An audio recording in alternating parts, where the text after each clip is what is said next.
우리가 이제 월드컵에 가면 우리의 상대팀 공격수들이 퀄리티가 꽤나 좋습니다. 그래서 어떤 선수들이 있나 요걸 살펴보려고 하는데, 우루과이 같은 경우는 4-4-2 전형을 많이 써요. 근데 여기서 누네스와 카바니 요 투톱을 자주 사용하거든요. 근데 여기서 누네스의 움직임이 당연 우리 대표팀이 가장 경계해야 되는 부분입니다. 왜냐면 이제 수아레스와 카바니는 다소 나이가 좀 이제 있어요. 이제 그렇기 때문에 수비 뒷공간으로 뛰어들어가는 스피드나 이런 타이밍들이 이제 느립니다. 그렇기 때문에 라인을 끌어올렸을 때 수아레스나 카바니 이쪽보다는 누네스가 우리 대표팀에게 가장 큰 부담이 될 수 있는 선수예요. 그리고 누네스가 지난 시즌 프리미어리그에서 최고 스피드를 벌써 갈아치웠죠? 누네스가.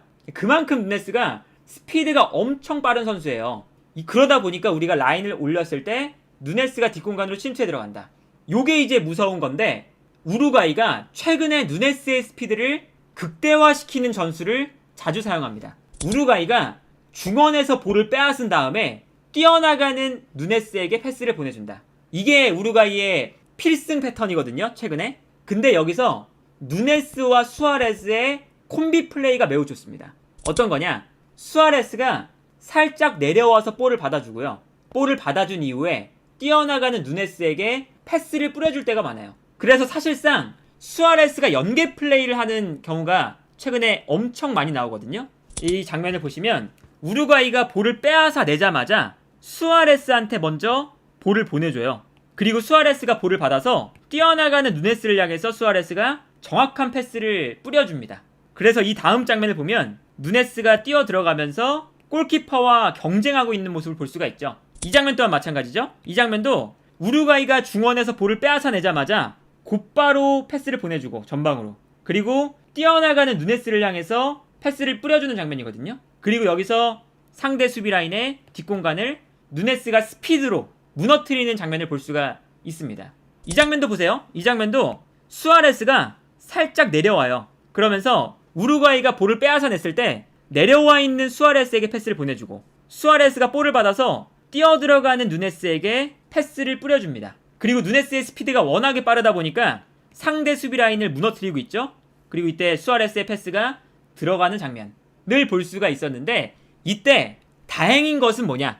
우리의 오른쪽 중앙 수비수가 김민재라는 거죠. 만약에 이제 누네스가 오른쪽으로 뛰어들어가는 걸 잘하는 선수다, 그랬으면 사실 우리가 스피드를 따라가기가 매우 힘들었을 수도 있거든요. 그런데 다행히도 김민재가 있는 우루과이 입장에서는 왼쪽 측면으로 누네스가 뛰어나가는 걸 잘하기 때문에 김민재와 누네스가 스피드 경쟁을 하게 될 거예요. 그래서 이제 우리 입장에서는 너무너무 다행이고, 물론 이제 누네스에게 패스가 전달되는 건 어떤 게 있냐면, 이 우루과이의 중원이 워낙에 단단하기 때문에 우루과이가 역습을 할 수가 있는 거거든요. 발베르데, 벤탄쿠르, 우가르테, 토레이라, 베시노, 아란바리, 이렇게 이제 중원에서 아주 강력한 중원 싸움을 보여줄 수 있는 선수들이 모여있기 때문에 우리가 섣불리 라인을 올렸다가 중원 싸움에서 볼을 빼앗기고 뛰어들어가는 누네스에게 뒷공간을 허용한다, 이런 패턴이 많이 나올 수도 있어요. 그렇기 때문에 우리가 이제 우루과이를 상대할 때는 누네스의 스피드도 경계해야 되고, 여기에 대해서 수아레스가 전방으로 패스를 뿌려줄 수 없도록 강하게 압박하는 것이 무엇보다 중요하다. 일단은 우루과이는 이 패턴을 매우 중요하게 생각을 해야 될 것 같고요. 포르투갈 같은 경우는 이제 그 월드컵에서 주전 라인이 부페, 왼쪽에 레앙, 오른쪽에 베실바, 이게 주전 라인업이에요. 여기서 일단 첫 번째는 레앙입니다. 레앙. 직선적으로 빠르게 뛰어 올라갈 수 있는 자원이죠. 그래서 이 레앙의 스피드를 막는 것이 아까 누네스의 스피드를 막는 것만큼 매우 어려울 거거든요. 그래서 포르투갈 대표팀이 레앙을 활용할 때도 레앙에게 일단은 붙여줄 때가 많습니다. 그래서 이런 장면들이 많이 나오죠. 포르투갈이 볼을 빼앗았을 때 뛰어나가는 레앙에게 패스를 뿌려주거든요. 그런데 이때도 레앙한테 패스를 뿌려주는 선수가 부페, 베르나르도 실바, 네베스, 무티뉴, 이렇게 패스를 기본적으로 매우 잘 뿌려줄 수 있는 선수가 포르투갈에 많습니다. 그러다 보니까 레앙이 뛰어나가면서 상대 수비수와 스피드 경쟁을 하는 거거든요. 그래서 이렇게 뛰어나가는 레앙에게 앞쪽으로 볼을 떨어뜨려줄 때가 아주 많이 나와요. 그런데 이것도 다행히 레앙이 뛰어들어가는 위치가 김민재가 있는 위치예요. 김민재가 레앙을 상대하기 때문에 레앙의 스피드는 어느 정도 우리가 대처를 할 수가 있다 라는 생각이 들거든요. 그런데 제가 생각하는 진짜 문제는 뭐냐? 부패입니다. 제 생각에는 브루노 페르난데스와 베르나르도 실바 요 공간이 레앙 쪽보다 훨씬 더 문제예요. 우리가 이제 흔히 생각할 때 베르나르도 실바나 브루노 페르난데스가 볼을 잘 다루는 선수들이라고 생각을 하잖아요. 그런데 이 두 선수가 볼을 잘 다루는 것뿐만 아니라 공간 침투도 엄청나게 잘하는 선수들이에요.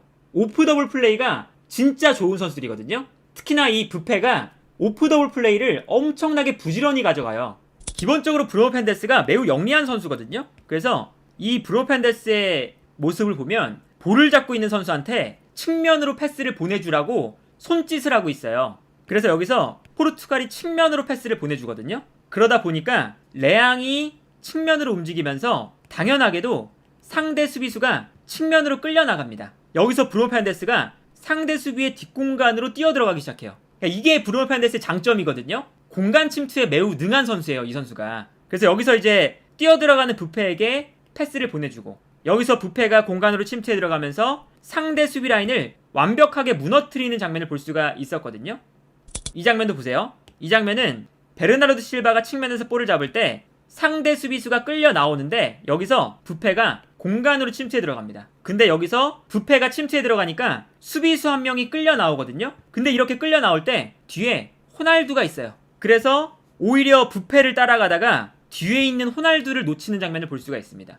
기본적으로 브루노 페르난데스가 공간으로 잘 찾아 뛰어들어가기도 하지만 공간으로 부지런하게 뛰어들어가니까 옆에 있는 호날두에게 공간을 만들어주는 플레이도 매우 잘해요.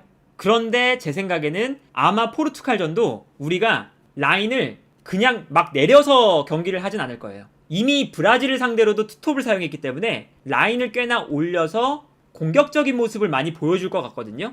그런데 여기서 레앙도 막아야 되고 호날두도 막아야 되고 베르나르도 실바도 막아야 되고 부패도 막아야 된다. 요게 우리한텐 매우 부담이 될 수가 있다. 그리고 가나 대표팀을 보면 가나 또한 빠른 선수들이 많습니다. 빠르고 기술적인 선수들이 많아요. 최전방에 이냐키 윌리엄스, 그리고 이냐키 윌리엄스 밑에 최근에 아약스에서 아주 잘하고 있는 쿠두스가 있습니다. 오른쪽에는 아이유, 왼쪽에는 뭐 술레마나, 뭐 파타우 이런 선수들이 나오거든요. 근데 기본적으로 우리가 경계해야 되는 대상은 이냐키 윌리엄스죠. 이냐키 윌리엄스가 워낙에 뭐 라리가에서도 잔뼈가 굵은 선수고 빠르기도 하고 결정력은 뭐 많이 좋진 않지만 어쨌든 뒷공간 침투에 아주 강점이 있는 선수거든요. 그러다 보니까 우리가 여기서도 뒷공간을 매우 고민을 많이 해야 돼요. 이냐키 윌리엄스 뛰어가고 뭐 오른쪽에서는 아이유가 뛰어가고 왼쪽에서는 뭐 술레마나 같은 선수가 뛰어가고, 근데 여기서 제가 생각했을 땐 가장 경계해야 되는 선수는 쿠두스입니다. 쿠두스가 어떤 선수냐? 밸런스가 되게 좋아요. 그래서 이런 장면들이 나오거든요. 쿠두스가 중원에서부터 볼을 받아서 볼을 끌고 올라갑니다. 그런데 심지어 두세 명의 압박을 이겨내고 계속 전진해요. 워낙에 힘도 좋고 드리블도 좋아서 볼을 잘 안 뺏기는 선수예요. 그래서 압박을 계속 당하는데도 어떻게든 볼을 끌고 올라가줘요. 그리고 볼을 끌고 올라간 다음에 빠른 선수들이 공간으로 침투해 들어갈 때 패스를 뿌려주죠. 그러니까 이게 우리가 가나 대표팀에 빠른 선수들이 되게 많아요. 그래서 우리가 라인을 올렸을 때 이냐키 윌리엄스, 뭐 아이유, 뭐 파타우, 술레마나 이렇게 빠른 선수들이 공간으로 침투해 들어가니까 빠른 선수들의 공간 침투를 주의해야겠다. 요것만 생각하는데 그 전에 쿠두스가 볼을 끌고 올라와서 이 선수들에게 패스를 뿌려주는 것이 기본적으로 가나 공격의 핵심입니다. 그래서 제 생각에는 이 쿠두스의 움직임을 1차적으로 막아야 되고, 그 다음에 쿠두스를 막은 이후에 뒷공간으로 뛰어들어가는 이냐키 윌리엄스 같은 아주 빠른 공격수들의 스피드도 막아내야 한다 라는 생각이 들고요. 근데 여기서 다행인 건 가나 국가대표팀을 선택한 선수들이 몇 명 있잖아요. 램프티나 이냐키 윌리엄스나 이런 좋은 선수들이 있는데, 다행히도 이냐키 윌리엄스가 아직 가나 국가대표팀하고 손발이 안 맞습니다. 계속 공간으로 침투해 들어가는데 패스가 안 오거나 아니면 동선이 겹치거나 이런 장면들이 가나 국가대표팀 경기를 보면 엄청나게 많이 나와요. 이 장면도 파타우도 뛰어들어가고 이냐키 윌리엄스도 뛰어들어가요.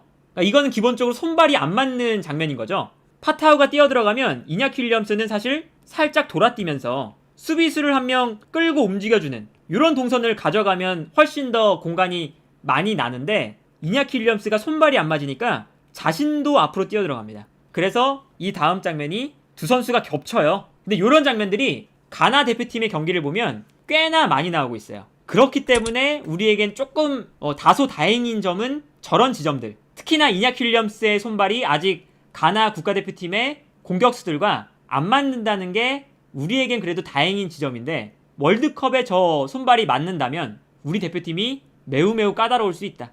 그래서 이제 우리가 이제 우루과이, 포르투갈, 가나 요 세 팀을 살펴봤을 때 제 생각엔 공통점이 있거든요. 어떤 공통점이 있냐? 우리가 라인을 올렸을 때 뒷공간으로 빠르게 침투해 들어갈 수 있는 선수가 무조건 한 명씩은 존재합니다. 그 침투해 들어가는 플레이가 유럽의 빅리그에서도 통하는 수준의 침투 플레이가 나와요. 모든 팀에서. 뭐 우루과이에서 누네스, 포르투갈에서는 뭐 레앙, 호날두, 부페 이런 선수들, 그리고 가나에서는 이냐키 윌리엄스나 쿠두스 이런 선수들이 있는데, 우리가 벤투 감독의 성향을 보면 벤투 감독이 제 생각에는 월드컵 때 맞불에 가까운 아주 과감한 플레이들을 많이 보여줄 것 같거든요.